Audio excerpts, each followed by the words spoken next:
नमस्कार, आप देख रहे हैं देश की बात और मैं हूं नगमा। सबसे पहले बात क्रिकेट की। वर्ल्ड टेस्ट चैंपियनशिप के फाइनल में भारत को हार का सामना करना पड़ा। ये लगातार दूसरी बार वर्ल्ड टेस्ट चैंपियनशिप के फाइनल में भारत हारा है। ऑस्ट्रेलिया ने भारत को 209 रनों से हराया है। 444 रन के टारगेट को चेस करते हुए भारत की टीम आखिरी दिन 234 पर ऑल आउट हो गई और दूसरी पारी में भारत का कोई भी बल्लेबाज 50 रनों से ज्यादा नहीं बना पाया। विराट कोहली ने सबसे ज्यादा रन बनाए 49 रन और राणे ने 46 रन बनाए। तो ऐसा ये रहा कि जो 444 रनों का टारगेट था उसे चेस करते हुए भारत की जो टीम थी वो आखिरी दिन 234 रन पर ही ऑल आउट हो गई है। तो लंदन के द ओवल ग्राउंड से इस वक्त जुड़ रहे हैं मेरे साथ मेरे सहयोगी विमल मोहन, स्पोर्ट्स एडिटर। ये एक बहुत ही मायूसी की खबर जाहिर है, लेकिन दूसरी बार ये है वहां पर किस बहुत सारे फैंस रहे इंडिया के विमल, और उनसे भी आपने बात की होगी, मायूसी होगी कुछ। वहां का रंग क्या था वो बताइए। और बहुत कम बना पा स्कोर नहीं किया किसी ने। विराट कोहली ने सबसे ज्यादा 49 रन बनाए, तो वजह क्या रही, ये आपका क्या आकलन है? बिल्कुल, देखिए नगमा, हमारे साथ बहुत सारे फैंस हैं और ये फैंस रूट कर रहे थे टीम इंडिया को पिछले 5 दिनों में, जबकि टीम इंडिया का प्रदर्शन जो है मतलब 2 या 3 सेशन सिर्फ अच्छा रहा। अगर 15 सेशन की बात करें, लास्ट 2 सेशन तो हो नहीं पाए, उनमें भी सिर्फ 2 सेशन रहा। लेकिन ये फैंस दुनिया भर से आए, न सिर्फ ये लोग लंदन में रहते हैं। नाइजीरिया से मैं कई फैंस से मिला, कनाडा से मिला, बैंगलोर से आए, मुंबई से आए, इंडिया से आए, पैसे खर्च करके आए हैं इनको। और अगर टीम फाइट नहीं करती है तो शायद डिसअपॉइंटेड होते हैं। आपका क्या व्यू है, कैसे आपके पास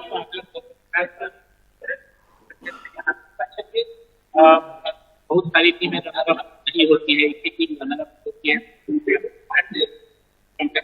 फाइनल पहुंचे जो सेलिब्रेट करना चाहिए। इससे ज्यादा फाइट की उम्मीद, और मुझे लगता है कि बिल्कुल टीम सिलेक्शन से लेके आखिर तक कहीं ना कहीं कुछ कमी रही, जिसकी वजह से आप काफी डिसअपॉइंटेड को लेकर आएंगे। छोटा बच्चा है, ये किसकी फैन?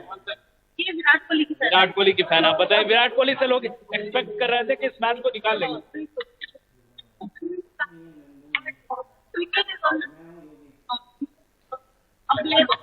यही फैन का जज्बा है। अभी इससे हार के बावजूद यहाँ की बात support all the way from India came all the way from India, हारे या जीतो टीम के साथ है, but when you don't put the effort, आपको फाइट देनी है, आप फाइट ही नहीं दे रहे। ऐसा लग रहा है आप घूमने आए हो, टूर पे आए हो। अभी मेरे ख्याल से कल शुभमन गिल का जो डिसीजन है वो एक बहुत बड़ा टर्निंग पॉइंट था। वो specially when you are third umpire, you should be able to make the right decision. Can not be, इधर भी नहीं हो सकते। ये मत The shots they have played, Rohit Sharma, Pujara, shot खेल रहे हैं। आप देखें हमें वैसे प्राउड होना चाहिए टीम इंडिया के लिए, फाइनल तक के लिए लास्ट डे से मैच फिनिश है। बट हाँ, एज ए क्रिकेटर आप इतने बड़े नेशनल लेवल पे खेल रहे हो, इतने बड़े आप like we are not like happy, but we are proud that we are here. बच्चे आप किसको रूट कर रहे थे, किसके लिए आए थे? विराट कोहली। आप बहुत दुखी हैं? दुखी और गर्मी है। वैसे तो देखिए यहाँ गर्मी है और यहाँ की गर्मी थोड़ी ज्यादा तीखी लगती है, लेकिन बैटिंग के लिए बहुत अच्छी कंडीशन थी। और फैंस के लिए मायूसी यही कि टीम ने फाइट नहीं किया, आपके बल्लेबाजों ने फाइट नहीं किया। अगर 22 खिलाड़ियों में 2 या 3 50s होते हैं, बाकी जितने प्लेयर्स हैं उनका स्कोर 25 से नीचे जाता है, तो आप फाइट नहीं दिखा रहे हैं। और कई लोग आईपीएल को भी क्वेश्चन कर रहे हैं कि आईपीएल के फौरन बाद आप यहाँ आए और आपके पास प्रैक्टिस का टाइम नहीं मिला। वर्ल्ड टेस्ट चैंपियनशिप का आपका दोबारा फाइनल आपने खेला और आपने गवा दिया। 8-10 साल से आपके पास आईसीसी ट्रॉफी नहीं है। काफी कुछ इंट्रोस्पेक्ट करने की भी जरूरत है नगमा। जी विमल, जैसा आप कह रहे हैं काफी कुछ इंट्रोस्पेक्ट करने की जरूरत है। मोटे तौर पर अगर आप देखें, आप लगातार इस मैच को ये गेम जो है क्रिकेट का कवर करते रहे हैं। राणे और विराट कोहली ने सबसे ज्यादा फिर भी रन्स बनाए हैं, पर जो बैट्समैन नहीं चल पाए लंदन के ओवल में, इसकी क्या वजह बताई जा रही है या क्या लग रहा है, ऐसा क्यों हुआ कि ये चेज नहीं कर पाए? देखिए मतलब इंडिविजुअली उनको और टीम को, क्योंकि सारे प्रोफेशनल हैं लंबे समय से, लेकिन वहां से जो एक बात लगती है कि अगर आप इतना बड़ा फाइनल खेल रहे हैं, वर्ल्ड टेस्ट चैंपियनशिप फाइनल के लिए आईपीएल के बाद आपको टाइम चाहिए, प्रॉपर शायद रिशेड्यूलिंग की जरूरत है। आप इस कंडीशन में आपको अडेप्ट करने की जरूरत है। ये डिफरेंट कंडीशन है। पहले दिन फैसला शायद गलत रहा टीम सिलेक्शन को लेके, कहा जा रहा है अश्विन का सिलेक्शन नहीं होना, वो एक बड़ी वजह कही जा रही है। लेकिन काफी कुछ, कोई एक वजह से आप नहीं हारते हैं। बैट्समैन ने जरूर मायूस किया है, लेकिन ओवरऑल इंट्रोस्पेक्शन की जरूरत है, जैसे मैं पहले भी कह रहा हूँ। जी विमल, शुक्रिया आपका। आपके साथ तमाम लोग वहां पर मौजूद हैं। लंदन के ओवल से विमल मोहन हमारे साथ जुड़े हुए थे और बता रहे थे कि वहां पर जो तमाम फैंस आए थे वो इंडिया को जो सपोर्ट कर रहे थे उनको कितनी मायूसी है, लेकिन कुल मिला के जो इंडियन बैटिंग टीम है वो बहुत ज्यादा यहां पर काम नहीं कर पाई। आपको एक और रिपोर्ट दिखाते हैं ओवल ग्राउंड से ही विमल मोहन की, जब उन्होंने कुछ और लोगों से इस मैच के दौरान बात की थी। तो टीम इंडिया को हार का सामना करना पड़ा है वर्ल्ड टेस्ट के चैंपियनशिप के फाइनल में एक बार फिर से, और फैंस काफी नाराज हैं, मायूस हैं। यहाँ पे जो फैंस आए हैं, आप काफी क्रिकेट के बारे में बारीकी से बात कर रहे थे, लेकिन काफी डिसअपॉइंटमेंट हुई। जी, काफी डिसअपॉइंटमेंट थी, क्योंकि कल जब पिच थी, जो से माहौल था, आज भी मौसम अच्छा था, एकदम इंडियन सब कॉन्टिनेंट वाला कंडीशन बना हुआ था। कोहली, रहाणे इन थे, तो आज उम्मीद थी कि आज हम जीतेंगे, और अगर नहीं भी जीते फाइट मार के हारेंगे, लेकिन जिस तरह से ये हारे, ये काफी निराशाजनक है। बैटिंग से हारे, बॉलिंग से हारे, कैसे आपको लगता है, आप कैसे देख रहे हैं? मेरे ख्याल से वो दोनों से हारे हैं, बट लास्ट में तो डेफिनेटली बैटिंग से हारे हैं, क्योंकि जैसा ये कह रहे थे कि बहुत ही मतलब कोई फाइट ही नहीं दिया, और शॉट सिलेक्शन बहुत पुअर था, तो ऐसा लग रहा था कि मेंटली हार चुके हैं सब। और आपको लगता है बहुत लंबा वक्त हो गया आईसीसी ट्रॉफी इंडिया के जीते? पूरे 2011 के बाद से हम फाइनल में जाते हैं या सेमीफाइनल में जाते हैं, और फिर वहाँ पर पता नहीं क्या होता है। किंग कोहली बोलते हैं कि हम सब उनके ऊपर डिपेंड कर सकते हैं, लेकिन जब भी फाइनल होता है या फिर कोई आईसीसी इवेंट होता है उसमें वो नहीं चलते हैं। मतलब अब क्या उम्मीद रखें हम, इतना होप से आते हैं। बहुत दुखी है, डिसअपॉइंटेड। यस, आधा ही दिन हुआ और मैच ओवर हो गया। सो फाइट नहीं किया, टीम ने फाइट नहीं किया बिल्कुल। हाँ जी, क्योंकि अगर जैसे हम सेमीफाइनल में भी हारे, या पिछला जो WTC फाइनल था साउथहैम्पटन में, वहाँ पे आखिरी दिन तक, आखिरी सेशन तक उम्मीद था कि हम जीत सकते हैं, वो नहीं जीते, लेकिन कम से कम उसमें दुख कम होता है। लेकिन यहाँ पे एक सेशन में 7 विकेट चले जाना, वो भी ऐसी कंडीशंस में, ये काफ़ी निराशाजनक तो जो लोग समझते हैं कि फैंस की वॉइस है, सिर्फ ऐसी बात नहीं है। फैंस बहुत बारीकी से देखते हैं, बहुत पैसा खर्च करते हैं और टीम इंडिया को हर वक्त सपोर्ट करते हैं, लेकिन ये एक ऐसा मौका है जहाँ पे आपको सपोर्ट करने के बावजूद अगर आप फाइट करके नहीं हारते हैं तो फैंस को मायूसी होती है। ओवल से विमल मोहन, NDTV इंडिया। आज विराट से उम्मीद थी सर, विराट देखो, हाँ जी, मैं आपको एक चीज आता हूँ, विराट के लिए मैं पोस्टर बना के लाया था। विराट मेरे मतलब फेवरेट प्लेयर है, भाई आपके भी है ना, सबके फेवरेट प्लेयर हैं, बट जहाँ पे क्रिटिसिज्म ड्यू है वहाँ पे ड्यू है। विराट कोहली, रोहित शर्मा नॉकआउट्स में कभी नहीं चलते, बहुत रेयर होता है, कभी ये इक्का दुक्का कोई इनिंग आ गई। विराट आज कैसे आउट हुए? 5th स्टंप 6th स्टंप की बॉल। सर 2014-13 से यही चीज चल रही है, ऐसे ही आउट हो रहे हैं। IPL में तुमने 2 सेंचुरियां बना दी, यहाँ पे आके तुम आउट हो गए। IPL को हम क्रिटिसाइज नहीं कर रहे, बट तुम अगर IPL को प्रायोरिटाइज कर, जब तुमको पता है वर्ल्ड टेस्ट चैंपियनशिप है, 2 RCB के मैच छोड़ दो यार, क्या हो गया? तुम 2 मुंबई इंडियंस के मैच छोड़ दो। अब वो बोलते हैं ना कि पैसा ज्यादा बड़ा हो गया ना, अब तुम पैसे के लिए तुमने क्या क्या कर दिया। IPL आ गया, दुनिया के प्लेयर आ रहे हैं, और चलो IPL से क्या फायदा हुआ? 3 स्लिप लगी हुई है, आपने वहां पर बॉल छेड़ने की कोशिश करी। रविंद्र जडेजा उस वक्त लीव करना चाहिए था, आपका 2nd बॉल था, उसमें आपने छेड़ दिया वो same ball. Ajinkya Rahane from 46, वैसा shot is not acceptable. Even कल जैसे कि रोहित शर्मा और चेतेश्वर पुजारा सेट होने के बाद जैसे आउट हुए, these kinds of decision making is actually not acceptable. And मैं ये बेसिकली देख रहा हूँ, थोड़ा सा मेरा बायसनेस होगा, बट विराट कोहली जब से कैप्टनसी छोड़े हैं, ये हम लोग एक डिफेंसिव माइंडसेट पे जा रहे हैं, जो हमारे बैटिंग में भी दिखता है, बॉलिंग में भी दिखता है। तो यही अगर माइंडसेट रहा तो 2023 में ज्यादा उम्मीदें ना लेके चले, and semifinals would be a miracle for India. The way we are playing, Australia is one of the team, England ने बेसबॉल दिखा दिया है, साउथ अफ्रीका भी रीबिल्ड कर रहे हैं अपने आप को, तो आप नंबर 4 के लिए खेल रहे हैं, और नंबर 4 के लिए अगर आप खेल रहे हैं तो नंबर 4 नहीं मिलता फिर। So that is whatever he said, I'm just adding a point to it. Problem जो है वो ये है कि अगर टेस्ट क्रिकेट पे फोकस हटाना शुरू कर लें, विराट कोहली की एक अच्छी चीज़ ये थी कि उसने टेस्ट क्रिकेट को नंबर 1 प्रायोरिटी रखी थी, लेकिन अब ऐसी फीलिंग आती है कि फ्रेंचाइज क्रिकेट और T20 की ज़्यादा इंपॉर्टेंस है, ODI और टेस्ट को भूलते जा रहे हैं। तो अगर आपने टेस्ट अच्छा खेलना है तो उसके लिए आपको प्रैक्टिस सेशंस लगाने ज़रूरी हैं। आप ऐसा नहीं कर सकते बस फ्रेंचाइज क्रिकेट के बाद आए और अगले दिन आप कहें कि मैं टेस्ट चैंपियनशिप का मैच खेलने आ रहा हूँ। तो जो आपकी प्रायोरिटीज हैं, एटलीस्ट जो नेशनल टीम की प्रायोरिटीज हैं, वो सेट होनी चाहिए मेरे लिहाज से। That India was playing, but after Kohli and Rahane got out. Everybody got out after 1. तो क्रिकेट से तो मायूस करने वाली खबर है काफ़ी, लेकिन एक खबर अच्छी आई है महिला खिलाड़ियों की तरफ से। हॉकी से जापान में खेले गए महिला हॉकी जूनियर एशिया कप को भारतीय टीम ने जीत लिया है। फाइनल में भारत ने दक्षिण कोरिया को 2-1 से हराया है और इस शानदार जीत के बाद हॉकी इंडिया ने घोषणा की है कि महिला जूनियर एशिया कप का खिताब जीतने वाले खिलाड़ियों को 2-2 लाख रुपए और सपोर्टिंग स्टाफ को 1-1 लाख रुपए का पुरस्कार दिया जाएगा।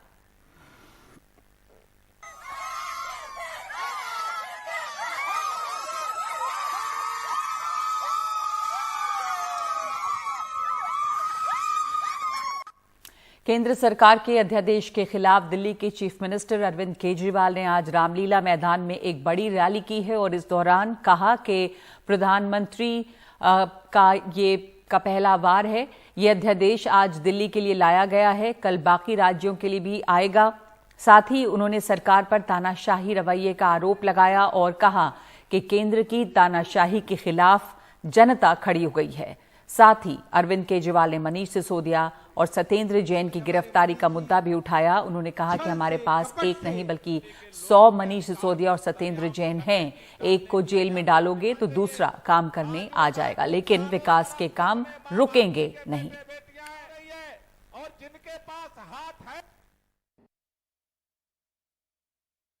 कई साल के बाद आज हम लोग रामलीला मैदान में इकट्ठे हुए हैं।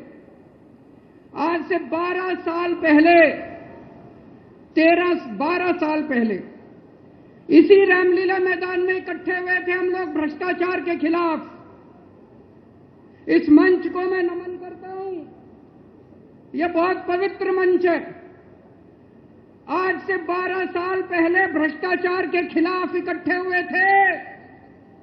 आज इसी मंच से एक अहंकारी तानाशाह को इस देश से हटाने के लिए फिर से इकट्ठे हुए हैं दोस्तों।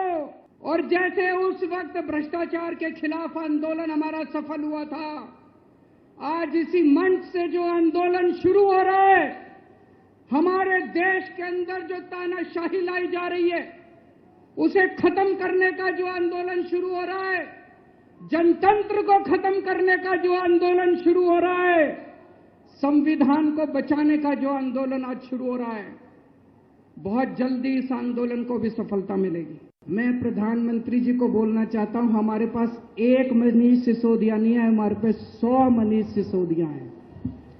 हमारे पास एक सत्येंद्र जैन नहीं है, हमारे पास 100 सत्येंद्र जैन है। आप एक को जेल में डालोगे, हमारा दूसरा आ जाएगा काम करने के लिए, काम नहीं रुकेगा दोस्तों। अपने भ्रष्टाचार, अपने झूठ को छुपाने के लिए आप कुछ भी अनाप शनाप बोलेंगे और दिल्ली वाले सुनेंगे। उन्होंने कहा कि मेरे पास 100 मनीष सिसोदिया और 100 सत्येंद्र जैन है, तो इसका मतलब भ्रष्टाचार की गंगा पूरी पार्टी में बह रही है। एक सत्येंद्र जैन जिसने पूरी दिल्ली को लूटा, एक मनीष सिसोदिया जिसने पूरे शराब के नशे के साथ साथ पूरी एक युवा पीढ़ी को नशे में धकेलने के साथ साथ करोड़ों रुपए का घोटाला किया, दोनों जेल में है। अगर ये दो कम पड़ रहे हो तो अरविंद केजरीवाल के पास ऐसे 100 सत्येंद्र जैन और 100 मनीष सिसोदिया हैं। तो इन भ्रष्टाचारियों की पार्टी से आप उम्मीद भी क्या कर सकते हैं? ये आम आदमी पार्टी होती, अब ये आम आदमी पार्टी है ही नहीं, ये तो खास आदमी पार्टी हो चुकी है। और आम आदमी पार्टी के कार्यकर्ता भी ऐसा सोच रहे हैं। ऐसी स्थिति में उन्होंने खुद ही बोल दिया, आज उनके भाषण को ध्यान से सुनिए, तो उन्होंने कहा हम इतने दिनों से राज कर रहे हैं। मैं थोड़ी देर में वीडियो डाल दूंगा।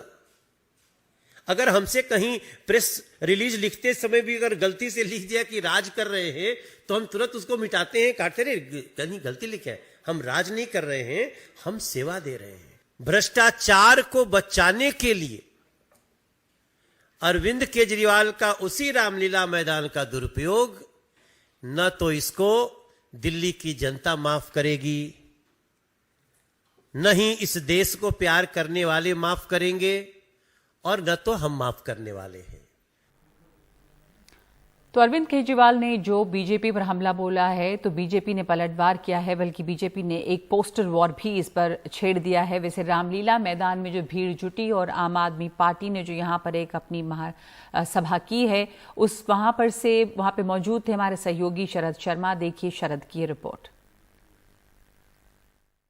दिल्ली के ऐतिहासिक रामलीला मैदान में आज आम आदमी पार्टी की रैली हुई। इस रैली को महारैली नाम दिया गया था और इसमें बड़ी संख्या में, भीषण गर्मी के बावजूद बड़ी संख्या में पार्टी के समर्थक और नेता कार्यकर्ता जुटते हुए दिखाई दिए। इस रैली में अरविंद केजरीवाल तो थे ही, साथ में भगवंत मान और खासतौर से कपिल सिब्बल जो कि वरिष्ठ वकील हैं, राज्यसभा सांसद हैं और पूर्व कांग्रेस नेता हैं, उन्होंने भी अरविंद केजरीवाल के साथ मंच साझा किया।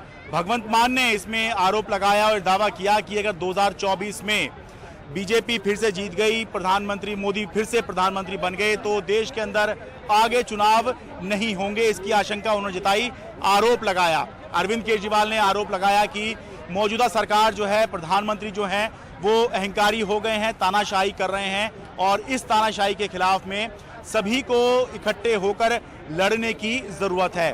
बताने की ये भी बात है कि मामला था अध्यादेश का। दिल्ली में जो केंद्र सरकार अध्यादेश लेकर आई है जिसके जरिए सुप्रीम कोर्ट का 11 मई का फैसला पलटा गया, जिसके तहत जो दिल्ली में सर्विसेज दिल्ली सरकार को, दिल्ली की चुनी हुई सरकार को मिल गई थी, ट्रांसफर पोस्टिंग अफसरों की चुनी हुई सरकार को मिल गई थी, वो वापस से जो है केंद्र सरकार ने उसके हाथ से ले ली। तो ये जो केंद्र सरकार अध्यादेश लाई थी इसके लिए हुआ था। लेकिन आधे घंटे से ज़्यादा जो है अरविंद केजरीवाल का यहाँ पर भाषण हुआ और उसमें उन्होंने ये कहा कि मेरे 8 साल के काम आप देख लीजिए जब से मैं मुख्यमंत्री हूँ, और प्रधानमंत्री नरेंद्र मोदी 21 साल से मुख्यमंत्री भी हैं, प्रधानमंत्री भी है, इनके भी काम आप देख लीजिए, तुलना कर लीजिए।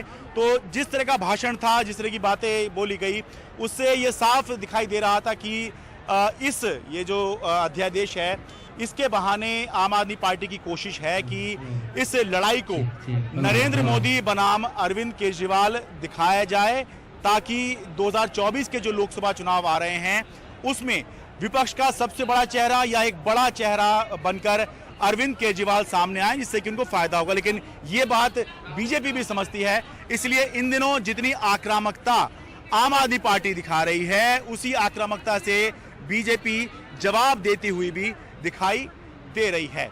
दिल्ली के रामलीला मैदान से अपने कैमरा सहयोगी मोहम्मद मुरसलीम के साथ मैं शरद शर्मा, एनडीटीवी इंडिया। और अब राजस्थान की राजनीति, जहां पे कांग्रेस नेता सचिन पायलट ने अपने पिता राजेश पायलट की पुण्यतिथि पर श्रद्धांजलि सभा का आयोजन किया दौसा में। इस दौरान उन्होंने कहा कि आज राजनीति नहीं करने का मौका है नहीं, लेकिन उन्होंने वसुंधरा राजे पर सवाल उठाया और साथ ही उन्होंने नई पार्टी बनाने की अटकलों पर विराम लगाया। हर्षा कुमारी सिंह की ये रिपोर्ट। सचिन पायलट की दौसा सभा, राजनीतिक अटकलें कही थी लेकिन सब पे विराम लग गया। पायलट ने कोई नई पार्टी बनाने का ऐलान नहीं किया, लेकिन उन्होंने अशोक गहलोत से सवाल जरूर किए। और मैं तो जब हमारी मुख्यमंत्री जी थी उनका मैंने विरोध साल के 365 दिन किया, लेकिन कभी मेरे मुंह से कोई छोटी बात या कोई अवसर नहीं निकला उनके बारे में। महिलाएं बड़ी हैं, लेकिन आज भी मैं कहता हूं, आपने खान आवंटित कर दी, चोरी पकड़ी गई तो कैंसिल कर दी, लेकिन आवंटन तो की थी ना उसका। एनडीटीवी के साथ विशेष बातचीत में मुख्यमंत्री अशोक गहलोत ने कहा कि उन्होंने वसुंधरा राजे के भ्रष्टाचार के मुद्दों पर कार्यवाही की है। अभी मैं तैयार हूँ, मुझे कोई बताए, कोई आम नागरिक ही बताएगा साहब ये उस वक्त में बाकी रह गया है, क्योंकि जो हमारे वक्त में हमने जो आरोप लगाए थे उनका मैं निस्तारण कर चुका हूँ सुप्रीम कोर्ट में, हाई कोर्ट में। और माइंस का एक मुद्दा था बड़ा, वो सब माइंस कैंसिल हो चुकी है। तो मेरे दृष्टिकोण से खाली एक मुद्दा बचता है वसुंधरा के खिलाफ में, ईडी का है, वो हमारे पैरवी में नहीं आता है। बाकी कोई मुद्दे हमारे पेंडिंग नहीं मेरे हिसाब से। साफ है पायलट के तेवर भले ही धीमे पड़ गए हों, लेकिन वो पीछे हटने के मूड में नहीं दिख रहे हैं। और आप सब जानते हो, मुझे भी राजनीति में आज 20-22 साल हो गए। मैंने हर मोर्चे पर, हर जगह पक्ष विपक्ष हमेशा नौजवानों के हितों की बात की है, उनके हितों की रक्षा करने की बात की है, उनके जीवन को बेहतर बनाने की बात की है। सभी अटकलों को विराम देते हुए सचिन पायलट ने इस मंच से कोई नई राजनीतिक पार्टी का ऐलान तो नहीं किया, लेकिन एक बात उन्होंने साफ कर दी है कि वो युवाओं के मुद्दे को उठाते रहेंगे और साथ ही भ्रष्टाचार के मुद्दे पर अपने ही सरकार के सामने सवाल करते रहेंगे। दौसा से कैमरामैन राकेश सिंह के साथ हर्षा कुमारी सिंह, एनडीटीवी इंडिया।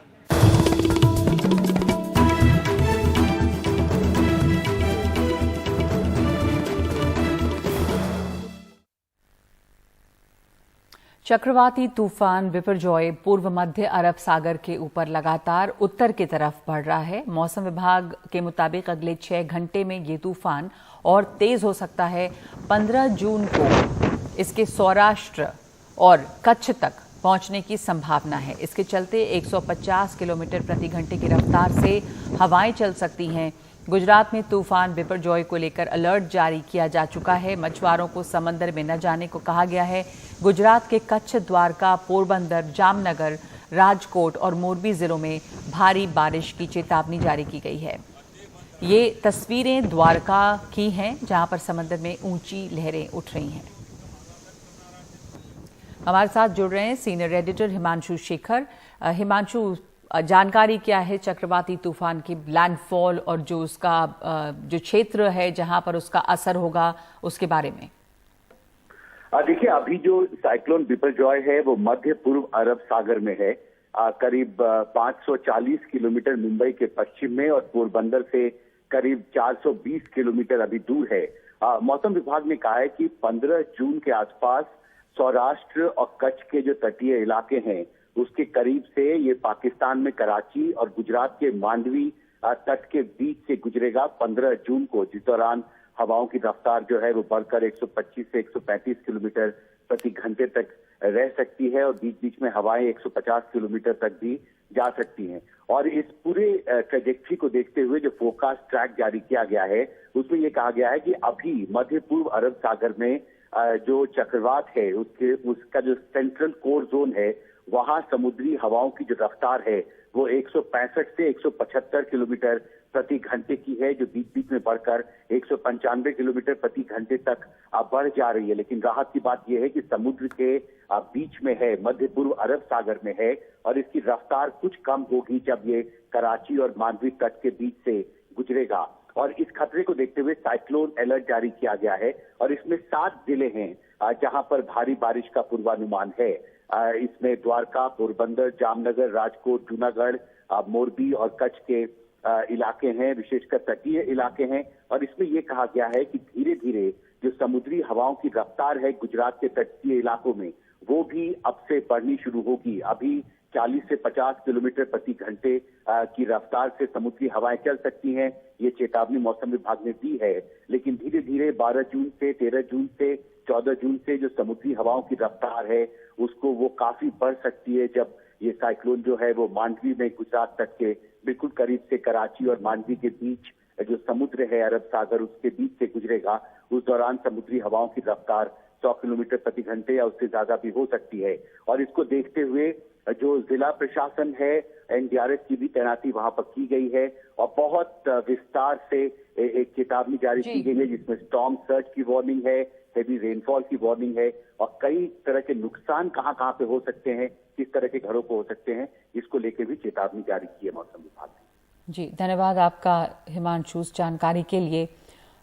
तो तमाम वो जगह जो गुजरात में जहां पर इसका असर होगा, जहां पर तेज बारिश हो सकती है, उनकी जानकारी दी गई है।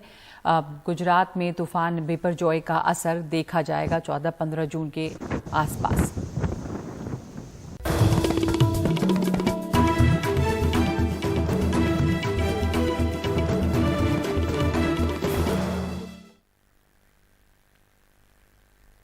एक जुलाई से शुरू होने जा रही है अमरनाथ यात्रा और इसकी तैयारियां लगातार चल रही हैं। इस बार इंतजाम पहले से बेहतर किए जा रहे हैं और सुरक्षा व्यवस्था भी कड़ी होगी। जमीन से लेकर आसमान तक से यात्रा पर नजर रखी जाएगी।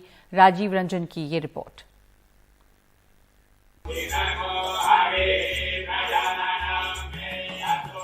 पहली जुलाई से श्रद्धालु बाबा बर्फानी के दर्शन कर पाएंगे। यात्रा को सफल बनाने के लिए कश्मीर से लेकर दिल्ली तक बैठकों का दौर जारी है। यात्रियों को RFID कार्ड दिए जाएंगे ताकि कहीं कुछ गड़बड़ी होने पर उनकी रियल टाइम लोकेशन ट्रैक की जा सके। सभी यात्रियों का 5 लाख का बीमा कराया जाएगा। यात्रियों को गुफा तक ले जाने वाले खच्चरों का भी 50,000 का बीमा होगा। ये संदेश बड़ा साफ होना चाहिए कि एक तरह से सरकार भी पूरी तरह से कॉन्फिडेंट है, उसमें आत्मविश्वास है कि वो इस तरह की यात्रा इतनी लंबी अवधि की करवा सकती है, क्योंकि पिछले 25-30 वर्षों में आपने देखा कभी यात्रा 10 दिन कभी 15 दिन का स्थगित हो जाती थी। और दूसरी ओर लोगों में भी उतना उत्साह है। यदि 1.25 करोड़ के लगभग पर्यटक आते हैं जम्मू कश्मीर में, तो मुझे लग रहा है कि इस बार अमरनाथ यात्रा में बहुत भारी संख्या में श्रद्धालु देश विदेश से आने वाले हैं। यात्रियों की सुविधा के लिए रेलवे स्टेशन से लेकर हवाई अड्डे और बेस कैंप तक बेहतर व्यवस्था पर जोर दिया गया है। जम्मू और श्रीनगर से रात में हवाई सेवा उपलब्ध रहेगी ताकि यात्रियों को कोई परेशानी ना हो। मेडिकल इमरजेंसी से निपटने के लिए अतिरिक्त हेलीकॉप्टर, एम्बुलेंस, डॉक्टर और बेड का इंतजाम किया गया है। यात्रा के दौरान आने वाली किसी भी प्राकृतिक आपदा से निपटने के लिए NDRF को तैनात कर दिया गया है। 1 जुलाई से देश भर के श्रद्धालु इस पवित्र यात्रा के लिए आएंगे। श्री अमरनाथ श्राइन बोर्ड यात्रा को सुगम बनाने के लिए हर कोशिश कर रहा है। जम्मू कश्मीर प्रशासन भी उस व्यवस्था को समुचित ढंग से चलाया जा सके, इसकी पूरी तैयारी में है और यात्रा 31 अगस्त रक्षाबंधन के दिन समाप्त होगी। अमूमन इस रास्ते पर मोबाइल कनेक्टिविटी की समस्या रहती है, जिसको सरकार ने दूर करते हुए पूरे रास्ते पर वाईफाई हॉट स्पॉट का इंतजाम किया है, जिससे मोबाइल नेटवर्क की समस्या से निजात मिल सके। साथ ही पूरे रास्ते में जगह जगह लाइट की भी समुचित व्यवस्था कर दी गई है। अमरनाथ यात्रा करने वाले यात्रियों के लिए बेस कैंप में भी बाबा के दरबार के लाइव ऑनलाइन दर्शन करवाने के भी इंतजाम किए गए हैं। पिछले साल 3,45,000 श्रद्धालुओं ने बाबा बर्फानी के दर्शन किए थे और इस साल ये संख्या 5 लाख के पार जाने का अनुमान है। अमरनाथ यात्रा के दौरान इस बार सुरक्षा के इंतजाम पहले से ज्यादा पुख्ता किए गए हैं। जमीन से लेकर आसमान तक से नजर रखी जाएगी। पिछली गलतियों से सबक लेकर श्रद्धालुओं के लिए इस बार सुरक्षा के साथ साथ सुविधा का भी मुकम्मल ध्यान रखा गया है। सरकार की कोशिश यही है कि यात्रा सही ढंग से संपन्न हो। नई दिल्ली से राजीव रंजन, NDTV इंडिया।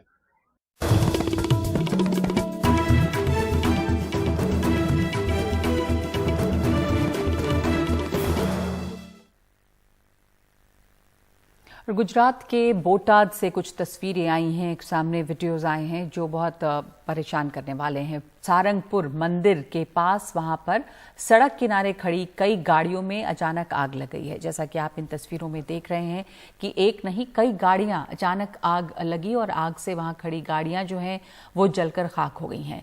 मौके पर दमकल की टीम पहुंची, पुलिस की टीम मौजूद है। आग लगने की वजह का अब तक पता नहीं चला है कि गाड़ियां कैसे एक एक करके जली। शॉर्ट सर्किट की आशंका भी जताई जा रही है।